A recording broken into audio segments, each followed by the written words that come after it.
नमस्कार। ये है कहानियों का अद्भुत संसार। किस्सा, कहानी, कहानियाँ जिसमें लिखते हैं हम खुद को। मैं रीता मिश्रा तिवारी और आज आप लोगों के लिए लेकर आई हूँ अपनी ही लिखी एक कहानी जिसका शीर्षक है खोया पीहर लौट आया। टूल पर रखी चाय ठंडी हो गई और मान्या बालकोनी में चुपचाप उदास बैठी थी।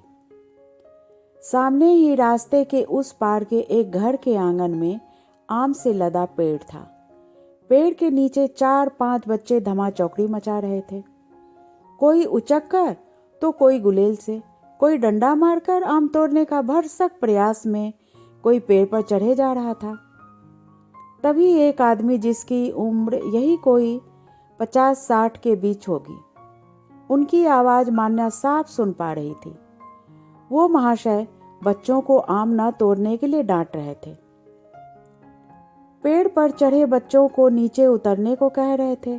शायद बच्चों ने उनसे कोई शर्त लगाई थी, तभी वो उद्दंडता छोड़ पेड़ से नीचे उतरने का नाम नहीं ले रहे थे। शायद वो बच्चों के दादा या नाना होंगे।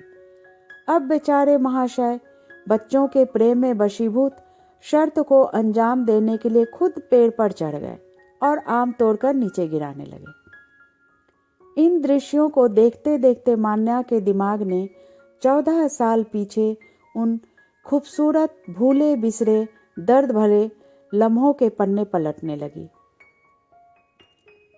दादाजी, आप ना हम बच्चों को यूं डांटा मत करिए। आपको पता भी है कि बच्चे भगवान के रूप होते हैं। उन्हें कुछ भी करने से नहीं रोकना चाहिए।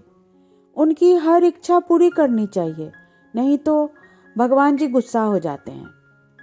हमें तो कच्ची कैरी खानी है और हमें खाने से कोई नहीं रोक सकता, आप भी नहीं, समझे? अब आप या तो हमें कच्चे आम तोड़ने दो, नहीं तो स्वयं तोड़ कर दो। हमारी इच्छा की पूर्ति करें, ईश्वर आपका भला करेगा। मान्या के बोलने के अंदाज से दादाजी के साथ बरामदे में खड़े मम्मी, पापा, दीदी रोली, रमा और इकलौता भाई चिंटू सब हंसने लगे।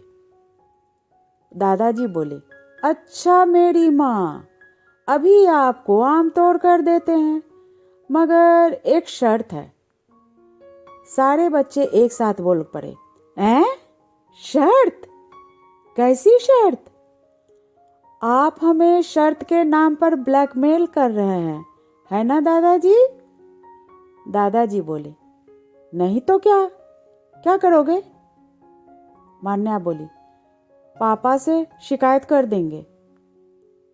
पापा बोले, बेटा मान्या, पहले सुन तो लो, दादाजी की शर्त क्या है?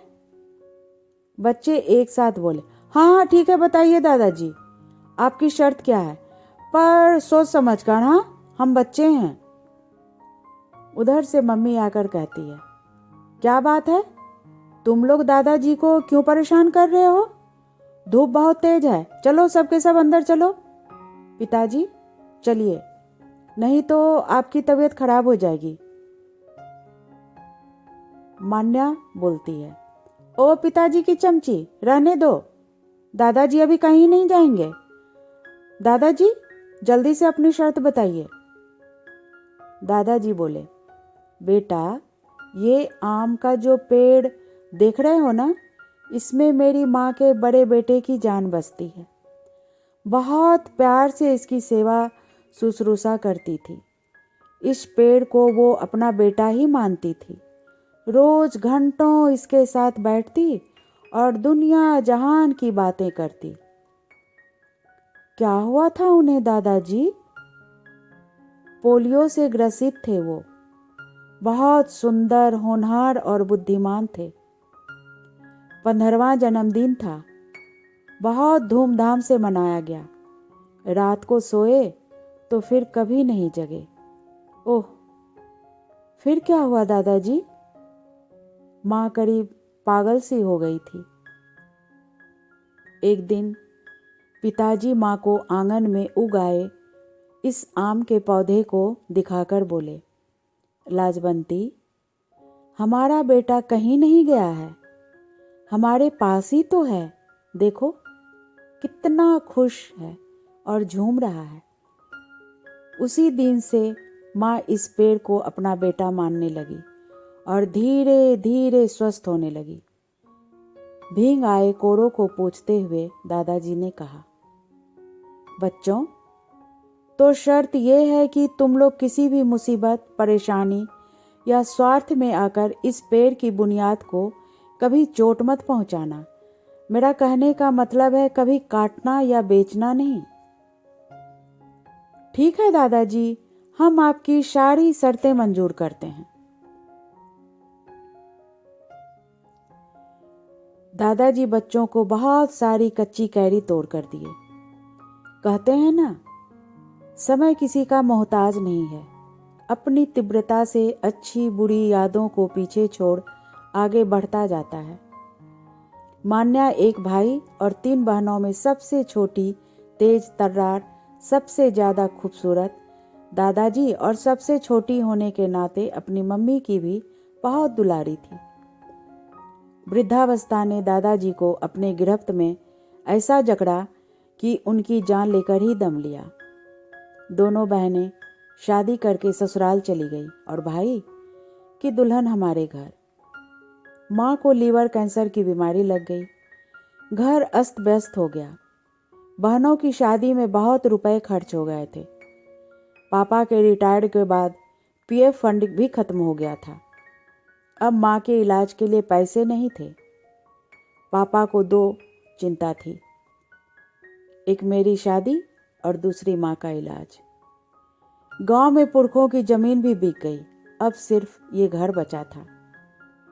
पापा ने उसे बेचने का मन बनाया तो हमने और चिंटू ने दादाजी की बात याद दिलाई और मना कर दिया।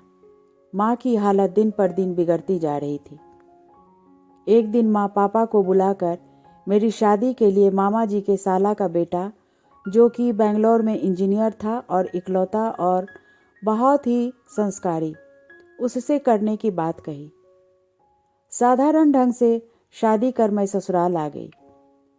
कुछ दिन बाद पापा ने माँ के लिए घर बेच दिया, फिर भी माँ को बचा नहीं पाए। माँ के जाने के बाद पापा जैसे हम बहनों को भूल ही गए। न कभी बात करते, न ही कभी घर आने पर खुश होते। एक दिन तो सीधा सपाट शब्दों में कह ही दिया कि हमेशा मुंह उठाकर यहाँ आकर मुझे परेशान करने की ज़रूरत नहीं है।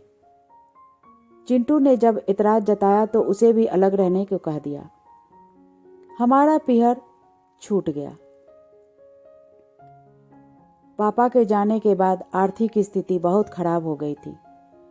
चिंटू उदास और चिंता में रहता। भाभी से बात कर सारा हाल जान लेती। मैंने भाभी को कहकर एक कंपनी में नौकरी लगवा दी। अब दोनों के काम करने से हालात घर की सुधरने लगी।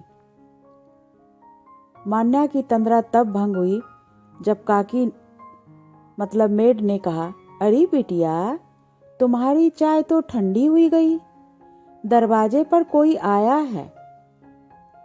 कौन है काकी? अब हमें क्या पता, आप ही के बारे में पूछ रहा है। नीचे आकर देखी तो अचंभित हो गई। एक पल को तो आंखों को विश्वास नहीं हुआ। लगा कोई सपना देख रही हूं। अपने आंख को कई बार मिचमिचाए, मले, काकी से खुद को चिकोटी काटने को कहा। उधर चिंटू की आंखें पनीली हो गई थी। उसने अपनी बाहें पसार दी। रूंधे गले से मान्या, मेरी बहन, कह दोनों भाई बहन गले मिलकर फपक पड़े। मान्या, तेरी भाभी रोली दी को और भूपेंद्र रमा को लाने उसके ससुराल गया है। चल, बहुत दिन हो गया। मान्या, घर इंतजार कर रहा है बहन। मान्या की आंखों से गंगा जमुना की अविरल धारा बह रही थी। गाड़ी जब दरवाजे पर रुकी तो सामने ही पड़ोसन आंटी, जो अब बूढ़ी हो गई थी, आरती की थाल लिए खड़ी थी। पीछे से दोनों बहनों की भी टैक्सी आ गई। चिंटू ने कार का दरवाजा खोल बहनों को उतारा और घर के आंगन में लगे आम के पेड़ के नीचे खड़ा हो कहने लगा, दादाजी की शर्त मैं भूला नहीं था, पर मजबूरी थी, माँ थी, छोड़ नहीं सकते थे। दादाजी की भावनाओं को ठेस पहुंचाई थी, पर दिल से बेची नहीं थी हमने। मैंने कसम खाई थी, जब तक अपना घर वापस नहीं ले लेता तुम लोगों से बात नहीं करूँगा। मैंने अंकल को पेड़ की हिफाजत करने की कहानी बता रखी थी और वादा किया था कि एक दिन घर वापस लूँगा। इसी शर्त पर बेचा गया था बहन। आज हमारा भी 14 वर्ष का वनवास खत्म हुआ और हमारा खोया पीहर लौट आया। सब एक साथ भरी आंखों से पेड़ को अंक में भर लिया। ये कहानी बस इतनी ही। अभी आप सुन रहे थे मुझे यानी रीता मिश्रा तिवारी जी की आवाज़ में मेरी ही कहानी लिखी कहानी खोया पीहर लौट आया। ये है फलक का चैनल किस्सा कहानी। फिर मिलते हैं एक नई कहानी के साथ। हमारे चैनल को लाइक, सब्सक्राइब और कमेंट अवश्य करें। धन्यवाद।